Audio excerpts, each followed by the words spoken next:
दोस्तों हम आ गए हैं डीएम ऑफिस यानी कि जिला अधिकारी कार्यालय यानी कि कलेक्टर ऑफिस भी कह लीजिए या डीएम ऑफिस कह लीजिए। तो मैं गेट नंबर 1 से अंदर आई हूँ। मेरे साथ में सुमन आंगनबाड़ी बहन जी हैं, मेरे सहयोगी मित्र हैं। बाकी मैं आपको बैक कैमरे से दिखा रही हूँ जहाँ पे आंगनबाड़ी बहनों ने धरना प्रदर्शन शुरू किया है।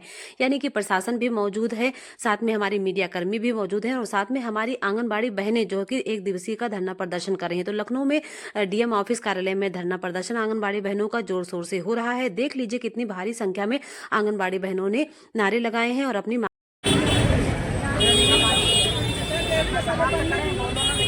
आएंगे, फिर आएंगे, जोर जुल्म के टक्कर में संघर्ष हमारा जारी है।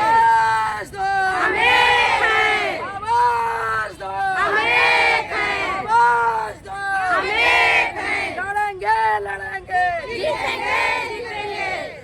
का मतलब है जो उत्तर प्रदेश की सरकार है वो आंगनबाड़ी बहनों को मात्र 6,000 रुपए सैलरी देती है, यानी कि मानदेय मिलता है। बताइए सभी राज्यों में मानदेय जो 14,000 है, 15,000 है, 16,000 है, लेकिन हमारी उत्तर प्रदेश की सरकार सिर्फ 6,000 मानदेय दे रही है। यानी कि इतना कम मानदेय क्यों दिया जा रहा है? तो हम आंगनबाड़ी बहनों को जो कोविड का काम कराती है, बीएलओ का काम कराती है, घर घर दस्तक अभियान कराती है, टीकाकरण होता है, वेचंडी होता है, गर्भवती महिलाओं की देखरेख में लगाती है, राशन बंटवाती है, फेस कैप्चर केवाईसी से काम कराती है, तो कहीं ना कहीं इतने काम का बोझ लेकर के आंगनबाड़ी बहनें 6,000 में कैसे हो? कहीं ना कहीं महिलाओं का शोषण हो रहा है। तो आप सब देख रहे हैं कि ये लखनऊ जिला में आंगनबाड़ी बहनें हैं, यानी कि कई ब्लॉक हैं। यानी कि लखनऊ जिला में बक्सी का तालाब है, मलिहाबाद है, काकोरी ब्लॉक है, माल ब्लॉक है, चिनहट है, अलीगंज है, गोसाईगंज है, कई सारी परियोजनाएं आती हैं। तो कार्यालय जिलाधिकारी लखनऊ का आप देख रहे हैं। यहाँ पर सिर्फ अभी 1 दिन का धरना प्रदर्शन रखा गया है। ये हमारे जिला प्रदेश अध्यक्ष हैं रामदेवी जी हैं।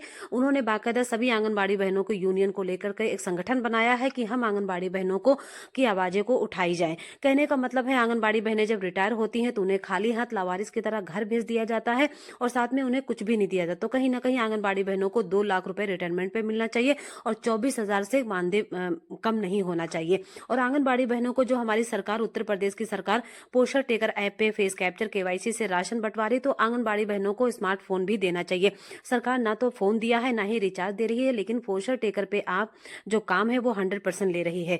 तो कहने का मतलब है जो महिलाओं का शोषण हो रहा है, हमारे माननीय मुख्यमंत्री जी ने सिर्फ ऐलान करते हैं, वादे करते हैं कि स्मार्टफोन दिया जाएगा, मानदेय वृद्धि की जाएगी, लेकिन आंगनबाड़ी बहनों को जमीनी स्तर पर कहीं कुछ नहीं मिलता है। तो बाकी आप बाहर देख रहे हैं कि किस तरह से भीड़ लगी हुई है, लोगों का आवागमन है। मैं आपको दिखा रही हूं कि लखनऊ जिलाधिकारी कार्यालय लखनऊ का है। तो आंगनबाड़ी बहनें धीरे धीरे करके धरना प्रदर्शन करने के बाद ज्ञापन जो है डीएम साहब को सौंप दिया है।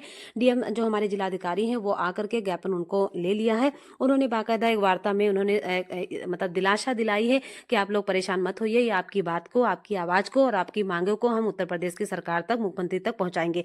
तो वहीं पर हमारी प्रशासन ने हमसे कहा कि आप लोगों की मांगे का कुछ सुनवाई हुई तो नहीं। हमने कह दिया कि हाँ भाई, हमारे डीएम साहब को ज्ञापन सौंप दिया गया है। अभी 1 दिन का धरना प्रदर्शन था, तो मैंने इन लोगों से पूछा कि हम लोगों का मानदेय 6,000 में मिलता है, बताइए हम लोग कैसे गुजारा करें। तो इन लोगों ने कहा कि नहीं, हमसे गवाही मत लीजिए, हम लोग पुलिसकर्मी हैं। तो बाकी उन्होंने कहा कि नहीं, बहनों की सुनवाई होना चाहिए और कहीं ना कहीं 6,000 से 12,000 या 15,000 या 20,000 24,000 मानदेय होना चाहिए। तो देख लीजिए प्रशासन ने भी कहा है। तो महिलाओं ने जो मतलब एक जाकर के सभी संगठन किया है कि अगर इस ज्ञापन से नहीं सुनवाई होगी तो हम लोग आगे चल करके मार्च में, यानी कि मार्च 2026 में, जो 8 मार्च को अंतर्राष्ट्रीय महिला दिवस होता है, उस पर जोर शोर से धरना होगा। तो बाकी आप लोग कमेंट करके बताइए कहाँ कहाँ से देख रहे हैं।